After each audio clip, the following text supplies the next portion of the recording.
Good morning, everyone. Happy Monday, and welcome to Wake Up with YPN. I am Jenna Polk, the YPN chair. This special edition is going to be about the beneficiary that YPN has chosen this year. So if you are kind of new to this, each year the Iowa City YPN selects one nonprofit organization to be our beneficiary. All funds raised at any of our YPN events across the year will be donated to that cause. In past years, we have fundraised for the Shelter House, United Way, Community Crisis Center, and the Domestic Violence Intervention Program. I'm excited to announce that this year, all donations raised by the Iowa City YPN will be going to the Iowa chapter of the Cystic Fibrosis Foundation. Today, we have Emily Hanna from the foundation here with us so we can learn more about this important cause. So if anybody has questions along the way, please put them in the comments and let us know. Good morning, Emily. How are you? Doing well. Thanks for having me on. How are you doing? Absolutely. I'm doing great. So just to get started, do you want to introduce yourself? Tell us a little bit about your role at the foundation and how you got involved. Yeah, for sure. All right. Hi, everyone. My name is Emily. I'm currently serving as a development manager for the Cystic Fibrosis Foundation in our Iowa chapter. Our Iowa chapter is located here in Des Moines, though we do events all across the state. Although I don't have a specific connection to cystic fibrosis, the work of the foundation was really inspiring to me, and that's why I got connected. I'll talk about this a little bit later, but the foundation works on 3 pillars: care, community, and cure. And I just think that's a really great holistic way to approach not only a genetic disease, but also caring for people with CF. Yeah, wonderful. So for those not familiar, can you explain a little bit about what cystic fibrosis is? Yeah, so cystic fibrosis is a genetic disease that affects the CFTR um, part of the lung, and so it affects the lung and the pancreas and other organs. Mainly, it makes it difficult for people with CF to breathe, and it causes a buildup of mucus in the lungs. And then also, because of that CFTR gene, it affects other organs across the body. So a lot of people have struggle just all over with the CF. So how many people are affected and how does it impact their lives? Around 30,000 people in the US have cystic fibrosis. And then on top of that, 1 in 31 people are carriers in America for the CF gene. So what The are the for CF, yes, the treatment for CF changes by person. It affects people differently.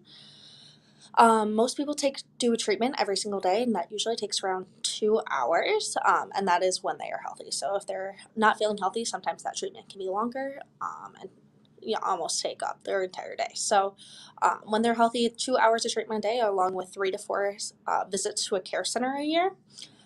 A lot of people have to take enzymes for digestion, and so on top of other pills, a person with CF can often take up to 30 pills a day. And then, like I said, if they are feeling sick, there's more pills, more treatment time, more hospitalization. Does cystic fibrosis generally affect children more than adults, or what does that look like? Yeah, good question. So CF is diagnosed at birth. So starting in 2007, Iowa started screening for CF at birth. So that is, along with other genetic diseases, most people are diagnosed at that age, unless they weren't. If they were born prior to 2007, they can be diagnosed after that. Thankfully, because of the work of the foundation and because of discoveries in the scientific community, with CF are living longer. So the expectancy has raised over 15, I believe, over 10 years since the foundation started, which is really wonderful, which means more people with CF are growing older. So although it affects children and adults, it's something that people are born with and then they live and grow up with. On top of that, there are more medications now, so people that are younger are healthier. We are seeing there's more pregnancies, people are living longer and healthier lives, and the older they get, the lung function can decline. So I guess when you think about medical problems, it affects older people with CF more, but it really just depends on the person. So what is the current life expectancy for someone diagnosed with cystic fibrosis? I believe it's in the 50s, so I'm going to double check that fact. Okay, no, that's great. And with the research that has done, um, what is something that you at the foundation do for the families affected by CF? Yeah, so there's kind of, like I said, there's those three pillars. So care, community, and cure. So in the scientific area, we have the cure. So we have people, we have a lab under the foundation, and we also invest in different pharmaceutical companies and different medical um, technologies that are being developed. So basically, every drug or every treatment that has been created for people with CF has come from the work of the foundation. One of those big examples, if you are involved with the CF community, you might have heard the word Trikafta. That's a new drug that came out a few years ago that has really improved people with CF's lives. Just amazing results from that drug, and has made CF something that people, not something that where it doesn't control people with CF's life. It's just something that they have to deal with because Trikafta has helped so much. That's Um, amazing.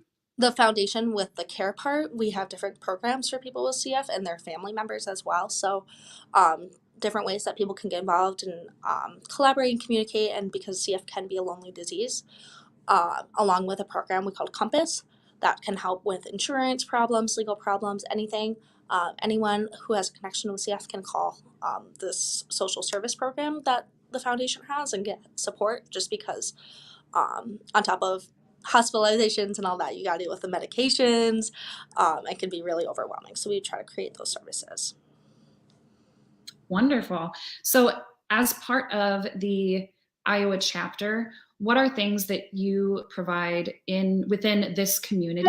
I know that you're based out of Des Moines. So, and this ties in with a Facebook question. Although you are based out of Des Moines, can you tell us a little bit about how you are involved locally, maybe at the University of Iowa Children's Hospital? Yeah, for sure. So I'm going to put 2 points out there. So mainly, um, we have something called care centers, the foundation. And so there are, I believe, around 300 accredited care centers in the US, and Iowa has three of those. So, like I said, in Des Moines, we have Blink, and then we have two at the University of Iowa, both in a pediatric and adult CF care center. So, when people with CF, they go in, like I said, 3 to 4 times a year to get checkups. It's about 3 to 4 hour appointment with a whole team of staff. So, a pulmonologist, a dietitian, a social worker, all types of people, and they get tested and make sure that they're staying healthy, maybe change a drug regimen.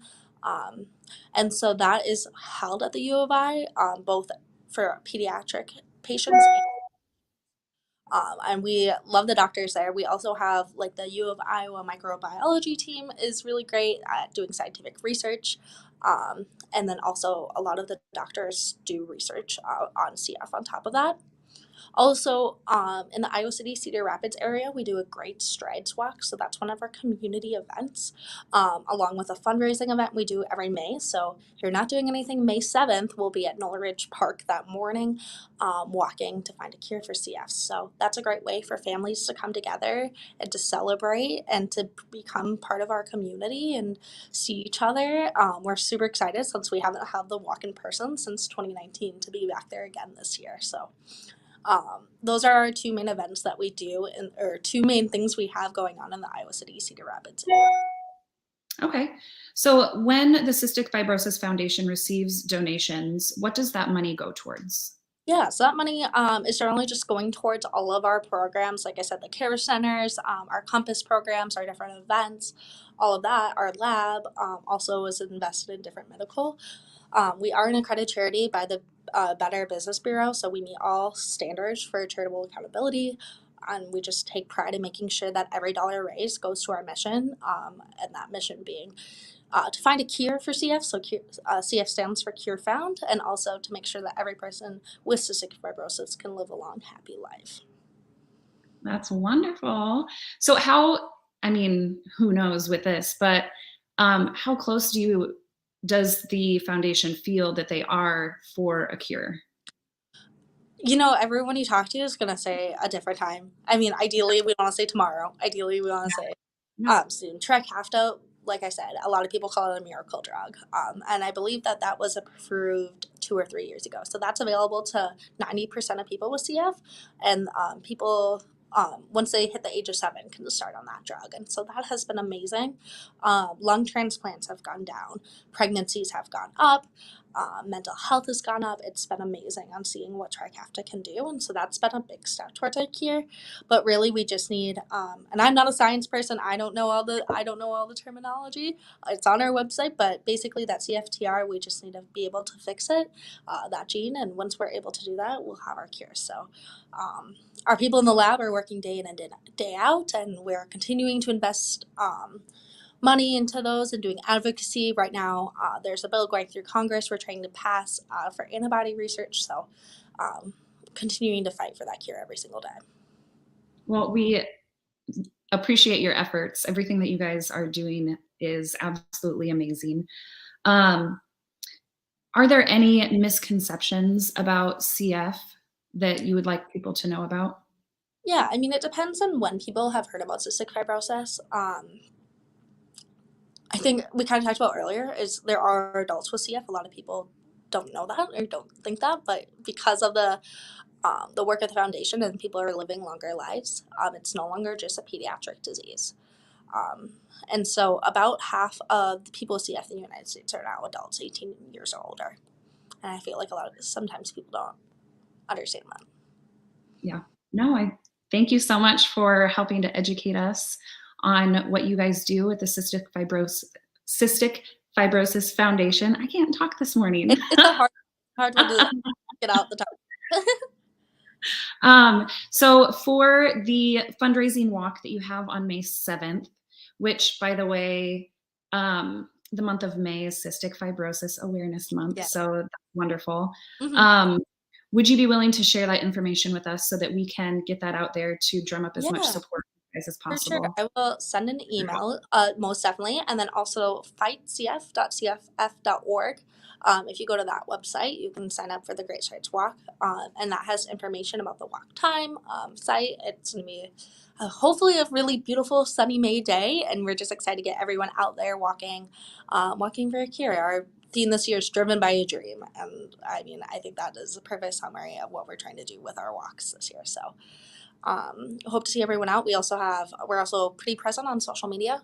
If you go to CFF Iowa, on both Facebook, Instagram, we'll be there, and we post about those walks and about cystic fibrosis and the work of the foundation almost every other day. So it's a good way to do it as well.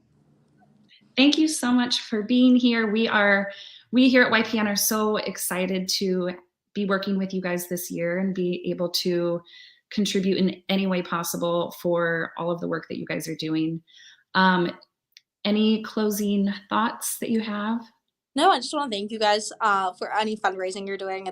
Every penny counts, every donation matters, and so super exciting to see different groups of people coming together and help us fight for this cure. So thank you so much for all the work you're doing. I hope that all your fundraisers go over super well, and you guys have fun doing them as well.